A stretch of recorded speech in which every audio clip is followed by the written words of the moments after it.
Hello, good evening. Thank you for staying.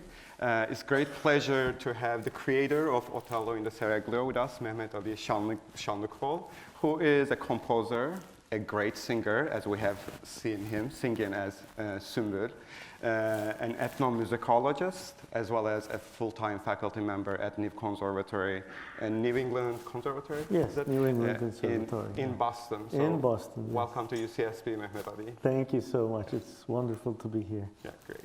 So we are going to have a brief conversation together, and then we are going to turn the floor to the audience member. Mm-hmm. Wow, that's great. What a fusion of English, Turkish, Italian music, literatures, cultural discourses, and just like an amazing fusion. So I would love to hear how the project emerged. Like, what's the concept started, as well as I'm a Shakespeare professor, so I would ask, what's the connection to Shakespeare? How did Shakespeare came to the floor? Okay, so before this idea came to me, I need to give you a little bit of background, because there was a period in my life when early European music ensembles would hire me as a professional musician to perform in their concerts. And around then, I was also producing concerts with my own traditional Turkish music ensemble too. And it's very interesting, because in these two worlds of traditional ethnic music concerts and early European music concerts, if you go to these events, you'll see that typically they're put under a theme. Okay, so they'll pick a theme and then they'll assemble repertoire. Okay, so this is important, I think, because that's the model I kind of had at the back of my mind. I was seeing classical Turkish music and early European music and how they could be kind of merged together. So that's one part of the puzzle. The other part of it is, as just maybe a decade or so ago, one night as I was just watching TV, I happened to come upon Kenneth Branagh's Othello with Lawrence Fishburne and Oliver Parker's. Right, and so as I was just watching it, I don't know, maybe it was 2 in the morning or something. You know, I was kind of thinking to myself, wow, wouldn't it be great if Othello was kind of flipped upside down, and if Cyprus was Ottoman Cyprus and not Venetian Cyprus, and if the attackers were not Turks but Venetians, and of course, you know, shortly after the time of Othello, that's exactly what happened. Turks took over Cyprus, and the roles were reversed. Okay. And as I was thinking that, suddenly I thought of a little short story I had just read about an well-known Ottoman eunuch. And it wasn't a fictional story. It was actually based on an actual eunuch that lived in 17th century. And somehow right then I had this epiphany-like moment, and I thought about, oh, yeah, I'm going to take Shakespeare's Othello and turn him into a eunuch. And so that's the other part of the puzzle. The last part of it is I wanted to do an opera. You know, the moment I knew that Othello was going to become a eunuch, I knew that this was going to, you know, this could be a great opera.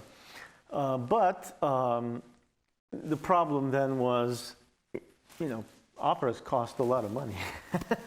and you know, at first I thought maybe we could have a small orchestra, but I was still thinking orchestra. And I was thinking from the get-go that there would be some Turkish instruments in it too. Still though, I was picturing a larger setting, a stage opera, you know. And of course, I started talking to people, whoever I talked to. The moment I said, you know, I'm going to reimagine Shakespeare's Othello as an eunuch, they were immediately, wow, great idea. But as soon as we would do the budget, it wasn't that difficult to hit $100,000, with props and large ensembles, rehearsal time. And so I kind of shelved the idea for a while. We kind of put it on hold. I didn't want to have it go to waste. I didn't want it to be a simple production too. And so it was, in fact, the person who was playing the Ottoman harp, who has been my main collaborator for a long time, he actually first had this idea of, how about if it all took place inside of a coffee house? And how about if we had a traditional coffee house storyteller who brought the characters to life? And I could see that. I could somehow see that. And so I thought, wait, maybe we can do the very beginning of opera. Let's just go all the way back to 1600, to Monteverdi's L'Orfeo, where operas were not staged. They were inside big rooms. And so we started thinking very essentialist, forms of theater. On the one hand, we had the shadow play of the Ottomans, also a very essentialist form.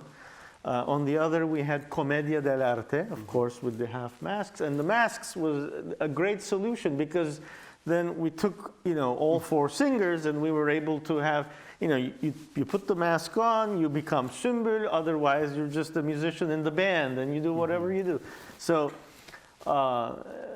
it's basically, all of these ideas, allowed me to somehow create this Othello in the Seraglio coffee house opera. Yeah, that's great. Like, in a way, it's really pushing the boundaries we have between East and West, between Western music and Turkish music, and between what's Europe, what's Ottoman Empire. So that fluidity you are bringing to the table is so valuable, and I think it's kind of reflecting the cosmopolitan world you are portraying, right? It starts with multiple languages, like Jews, Armenians, Greeks, Turks, Christians, in the same space, and you are recognizing this probably tolerance or coexistence of differences in the Ottoman Empire. Right. However, what I really appreciated is you are not kind of stepping away by bringing in the slavery to the table, the violence and the racial difference to the table. So when we look at Othello, it's a story of a black man in a white world. Yes. And Venice as a cosmopolitan center enables the marriage, whereas that marriage destroys when they are in Cyprus. That's right. Yeah. So I would love to hear more. How did you envision the Ottoman world by delicately balancing the coexistence of differences, but at the same time speaking to the violence of slavery? Right. So obviously that wasn't easy. Let's see. One of the ideas here was, of course, to try and bring that Ottoman nuance in such a way that, the goal was twofold. So on the one hand, I wanted to bring a complicated picture that would also perhaps help American audiences defeat the stereotyping, of the Middle East and Islam and all of that. Because especially on opera stage, the Middle East has been exoticized, orientalized for so long that, the very title, Othello in the Seraglio, that of course is a direct nod to Mozart and, and so, and it's intentional, And so on the one hand, I was actually trying to, defeat that kind of stereotyping by providing, that cosmopolitan picture with its nuance. But on the other, I didn't want to do it in such a way and say, oh, look at this wonderful, rich, great, I wanted to paint it as close as possible with the tensions, that were present in that society. All societies are subject to tension, right? I mean, you know, the United States is a great example of it, actually.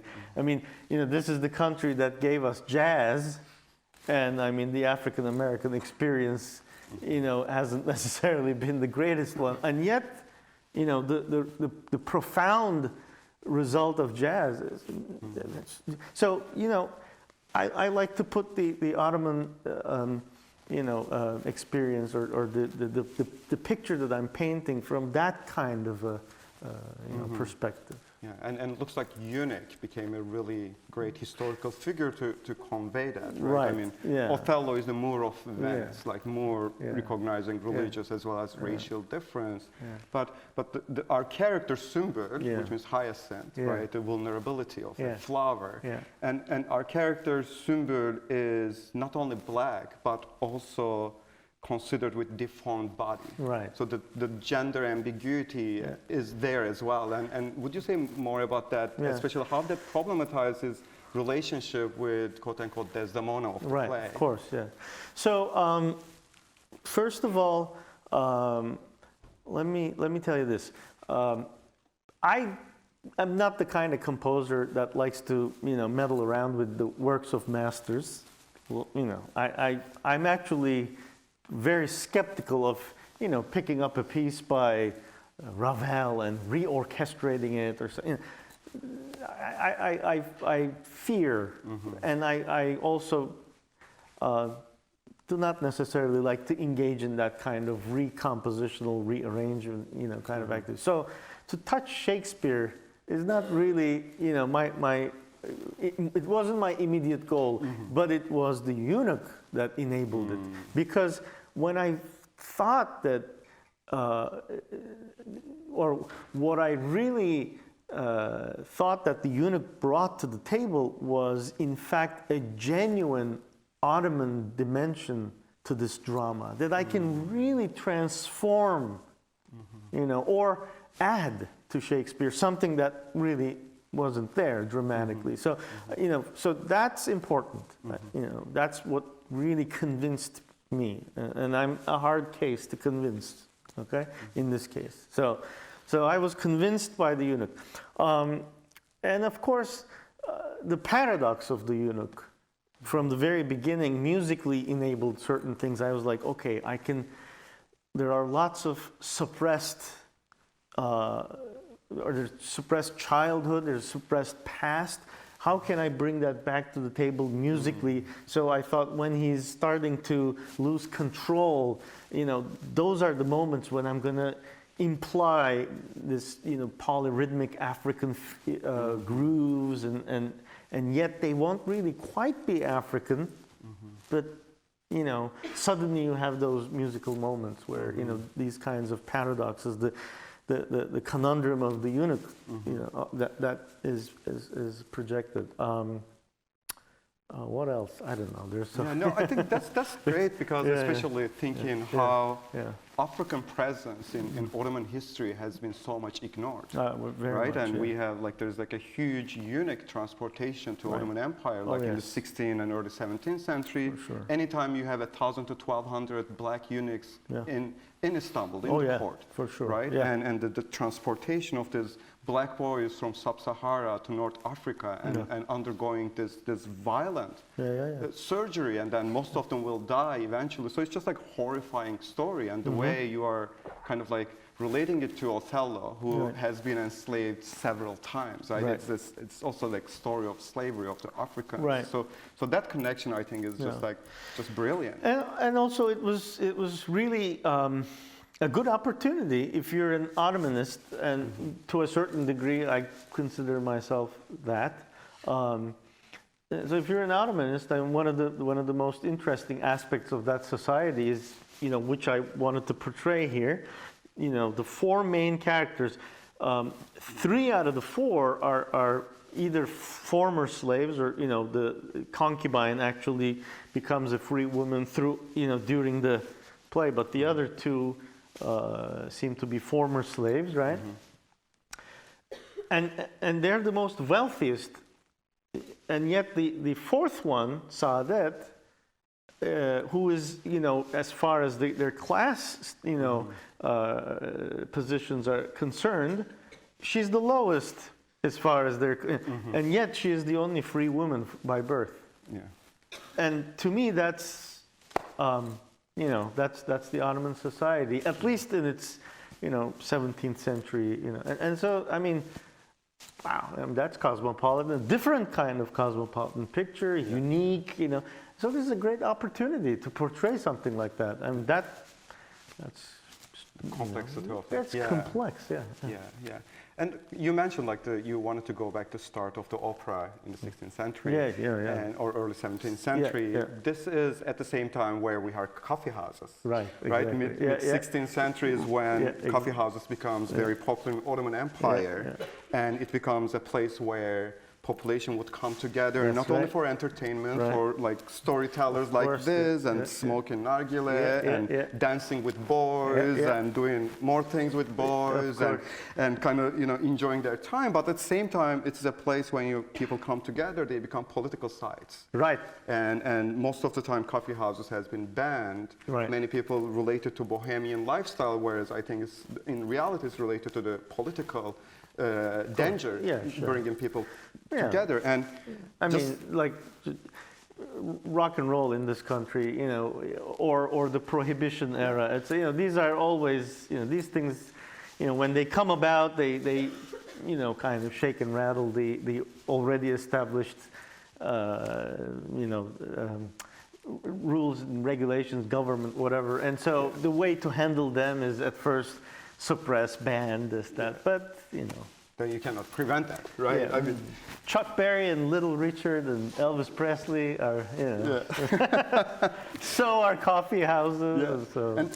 And they don't stay where they are, right? I mean, coffee houses reaches England in mid-17th century. It's very quick, too. Right? Very First quick. Coffee house in 1650s, then it becomes they got banned this time as Muslim habit. Right. You would get darker skin if you drink coffee, these discourses. But you are putting this opera in a coffee house very appropriately, again, combining East and West in a way. And the storyteller is an entertainer, right? Meddah tradition. Yes. I will come back to that later. But he is very political as well. In only God makes human, but only humans make slaves. And it's just this grandiose statesman. Yeah, Sufi philosophical, statement there. And can you tell us more about the Meddah tradition? Why did you need a storyteller to convey the stuff in the middle of the opera? Yeah, so maybe this gets me a little bit into the practical ideas that were behind the making of this. So we wanted this to be, or let me put it to you this way.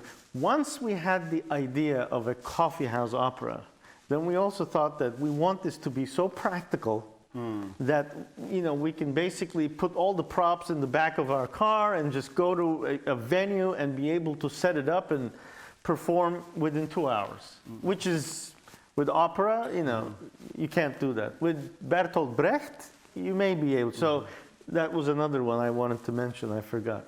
So you see, so we said, okay, how can we be really practical and be able to achieve, all of these goals? And so we thought, okay, storyteller is a good solution in a way, because coming in and out with English like that, we thought this is a good way of being able to, in fact, have a nice drive and be able to lift some of the weight off of, people reading. And sometimes that's, of course, necessary, but in this case, it was actually one of those practical solutions. Another issue that is related, not so much directly to the Meddah, but just the whole production, was, so I had a month to compose. Okay, so no one can compose, a 2-hour-long opera in a month. So knowing that that was the time frame, and I had time in front of it, but I was, teaching, and so, I knew that I couldn't sit down and compose until that month-long, basically Christmas break. That's when it was. But I had time up until then to be able to do other things. So I thought early opera, well, lots of, early Baroque operas were put together that way. We call them opera pasticcios. They're pasticcio, So lots of Handel operas, Vivaldi operas are pasticcios, meaning they borrow stuff. That's why it says conceived and composed with my credit, because knowing I had only a month, I created a structure where I said, I'm going to borrow some material. Luckily, the Turkish tradition places so much emphasis on improvisation that it's kind of sacrilegious to leave it out. So I thought, okay, I must have some improvisation. That's good. All I have to do is to contextualize that. That's fine. And then I thought the role of the narrator coming in and out, and then of course newly composed music. So what I did in front was to look for what I was going to borrow and create the best possible structure, and then fit these different elements, including the storyteller and where he comes in and out and all of that. Yeah, and it looks like masks did a huge benefit for you to reduce it. Yeah. But at the same time, you had a short amount of time, and I would like to talk about casting a little bit. And a part of Othello production history is a huge debate, whereas Othello has been in blackface, or you cast in black Othello. Right. And the production you have seen, Lawrence Fishburne is probably the first high budget example where we have a black Othello that put Laurence Olivier's or Anthony Hopkins' blackface Othellos into shame. You have yourself as Black Eunuch with a black mask. So can you tell us a little bit if you had any hard time to make this decision, or is it related to other casting issues? Sure. Because it's an opera, and technically have different. Absolutely. So basically, in that case, obviously this came up, and but the musical goal was very clear, right? I mean, anyone who watches this understands that the two musical worlds that are really coming together here are, classical / Ottoman folk Turkish music tradition and early European music tradition. And so those are the two worlds that are merging. And the role of the eunuch or the style was clearly going to be high Turkish, high Ottoman Turkish.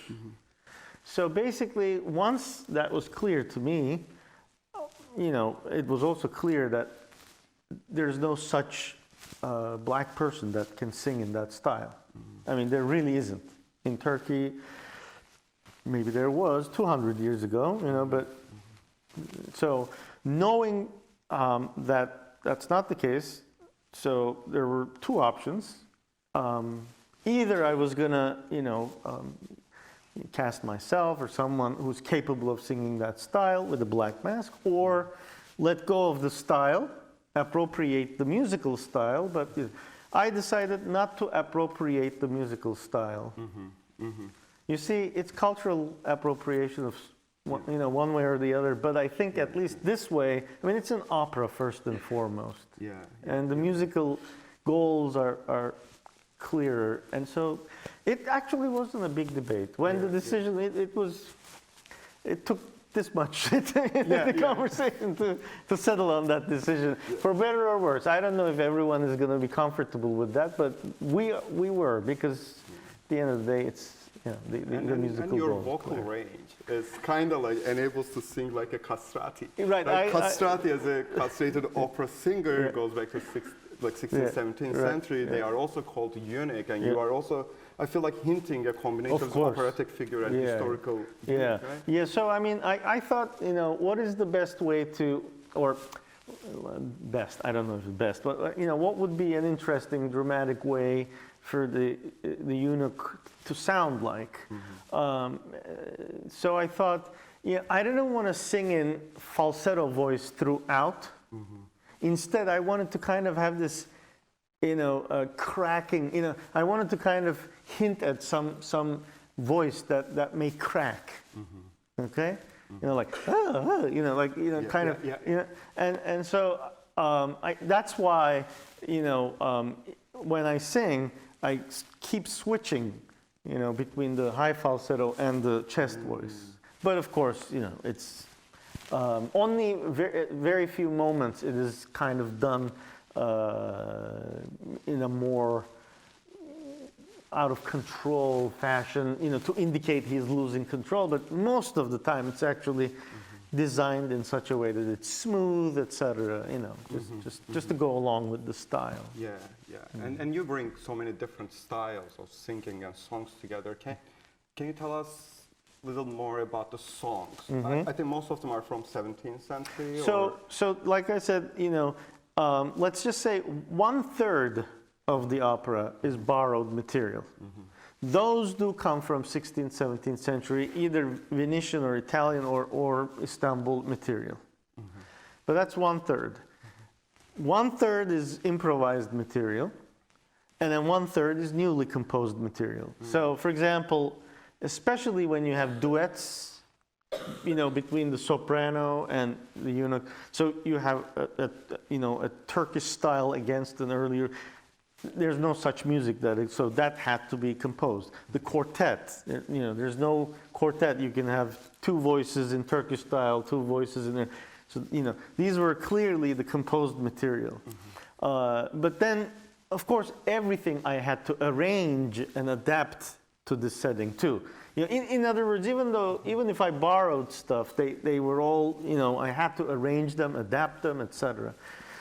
So I mean, and there was some spice of Shakespeare. Yeah, exactly. There are lines that I had to find, because that's the other thing about this. From a very operatic perspective, there's no librettist here. It's a bunch of compiled text. That, some of them comes from. Some of them I even borrowed from out of Rossini's Othello's libretto.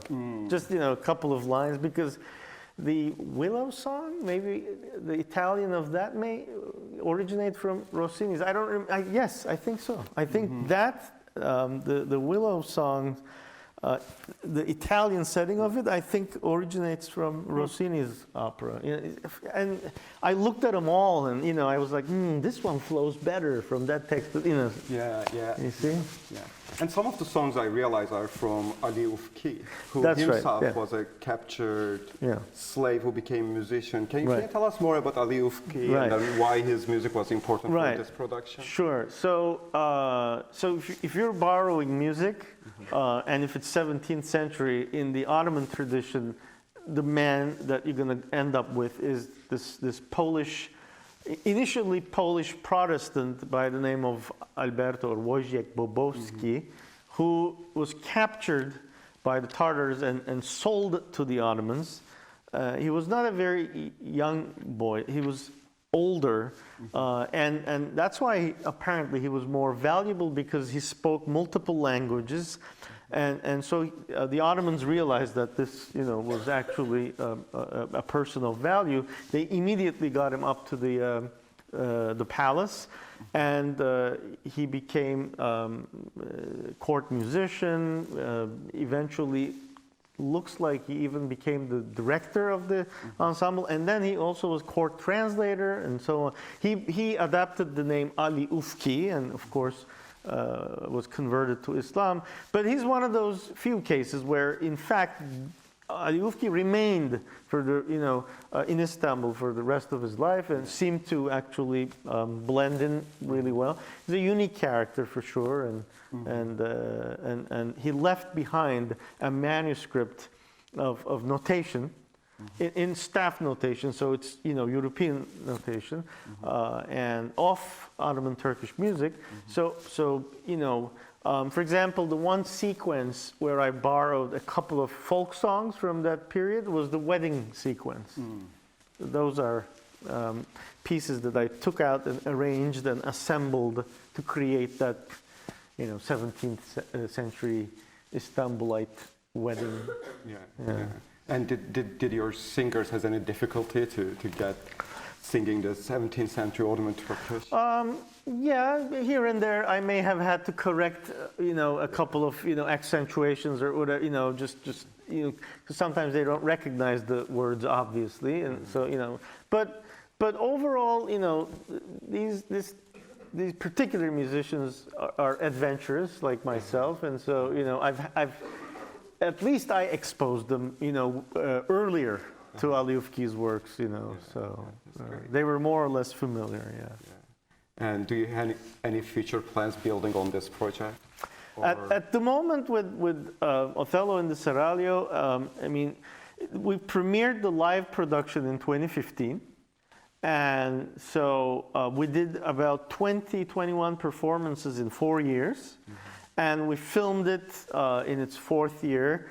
And we premiered it last year, the film that is. And so now we're screening it, here and there around the country, thanks to you out here. So right now, the film is certainly probably achieving a life of its own. It's available, streamable on Amazon Prime and a number of other platforms too, which, there are so many of them. Maybe even on Hulu. I don't remember that, but it is definitely on Amazon Prime. And so, I think that's a good enough place for me. For this production. Yeah, that's wonderful, and I really hope you would mess with Shakespeare more and more. I will. But I think at this point it's time to open floor to the audience and see if they have any questions. Thank you. I just wanted to say our class with Professor Arvas has seen so many productions of Othello already, and for me personally, this was the most emotional one that I've seen so far. So I think that says a lot because there's so much that singers can do, especially opera singers. They're so focused on getting those loud and high notes and whatnot, and also just seeing them four together allowed us to see the human side of them as opposed to people trying to play a certain character. Okay. So besides the music, what can you tell us about the wardrobe that they wore? I saw that it was very culturally defined, and what can you tell us about the choice of color for all four characters? Oh, you mean the shawls and those colors? Okay, okay. Well, purple with Sümbül, high stature, elegancy, that was kind of obvious. Red with, Mustafa, Iago, I think that's obvious too, right? Especially the red, underneath the eyes on the mask, kind of symbolizing some degree of violent intent, and then this is a good question because green for the Muslim Turk. Simple Turk. Exactly, it's so the color of Islam, green, so there's that, and then blue. I don't know. For Europe, for some reason, we picked that. Maybe it's because at that point, we had green, we had red, we had purple, and I thought maybe, so that may have been more aesthetic. Yeah. And a desire to freedom. There's always room for that. First of all, thanks so much for this magnificent piece of music. Thank you. And so much. Thanks so much to Hamid for bringing it to us here. I'm very interested in the structure of the piece because somehow it's actually very Baroque in a way, because the members of the orchestra are also singers, are also characters, and the orchestra plays like an audience to them. So it's almost like all the potential points of view of a theater experience are actually encapsulated in the ensemble itself. So what I would like to know a little more about is how does it feel for you as a performer to be in so many ways, you're the composer, you're performing, you are playing, at some point you're an audience. So you are traversing all the potential ways in which this can happen. And I wonder how is that managed or negotiated through you when you have the experience of being part of it? It was difficult. It's first of all, I had to wear a number of hats, and that was clear from the beginning. And so when we did work with the stage director, before the film director, and the stage director was very much aware of this too. And we decided that there's no reason to meddle with it. It is what it is. I conceived it, and so there are moments when it's not so much conducting, but cues, ritardanos, meaning when the music has to slow down. Someone has to give certain, and so we worked them in. So I would raise my hand, and some of these things were worked in, but also at the same time, I at other productions I conduct ensembles, right? So that's also part of who I am as a musician. I move my hands, So it wasn't that difficult, It wasn't. I didn't have to force anything, So with these different identities, they were all there. So the director, I think, kind of realized that, and he decided also, not to really engage with these things. I think there were maybe a moment or two when he gave me some pointers, but most other times the decision was to kind of let it be and just, he let me be in my natural state, and I would just do a few things, and I worked them into the role as much as I could. The experience of it, I guess I can say, as I was watching it even today, it is a similar situation. That's harder to talk about. I try not to think about it. I think, because at the end of the day, I have to keep on top of a lot of different issues, certain cues to the band members. I got to remember to put this instrument down, pick that up, go there, and so if I indulge myself in the experience too much, then I'm going to lose it anyway. So I just kind of let go and just take it on and try to survive through the 2 hours, and it seems to work. Thank you very much. A quick comment and a question. The comment is back to the wardrobe issue, and I just wanted to share my impression when, at the end of this marriage scene, her handmaid veils her fully with her blue. That struck me very much as a Virgin Mary look with the blue. Oh, I see. Okay. Yeah. Intentional or not, I don't know. But the question I had was it a practical matter that you hope will eventually, over time, go away to hold the scores, or do you feel that it's a part of the essential part of the work? We worked it in, and we thought that this was a way to complement also, again, the differentiation. Just like the masks, we wanted to create this relationship between the storyteller and the characters. And the fact that they were coming out in and out of the band, we had to find ways to make that relationship more meaningful, just on stage. One method was masks. The other was the rug. Everyone stepping on top of the rug and coming, in and out, and also the scores. And so there are many times when we're not even looking at it, but we try to highlight as much as possible the hand.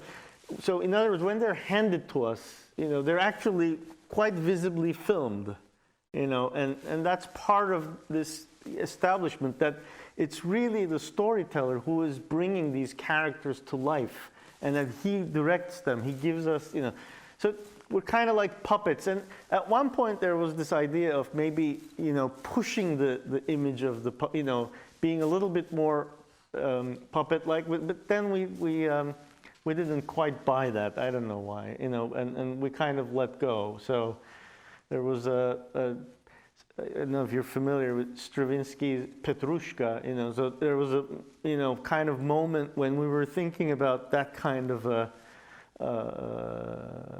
an idea, but then we decided to be more natural with our movements, but really make it visible that we would take the scores. We would, and every single time a character is handed the score the first time, there's this moment of discovery, etc. A little bit, you know, so kind of like that. It's, you know, a lot of things in this is unique, a lot of decisions. And for example, in our many experiences of performing the live production, you know, we have come across, you know, if the audience members were really devoted fans of stage opera, the scores, you know, ended up throwing a couple of them off. They didn't quite get it, or maybe we didn't quite get it. I don't, you know, I'm not going to take a side on this because I understand, you know. But at the same time, that's why we kept on saying from the very, you know, from the get-go, it's a coffee house opera. It really is not an opera. You know, it's this. It's, you know, it's, and it is. I mean, who will ever assemble, you know, 11 musicians and a storyteller and try to put something like this together, you know? And this is really the way to make it work. It cannot be a real opera. It cannot be something that is entirely not an opera. It is what it is. It's a unique, you know, way of blending all of these things.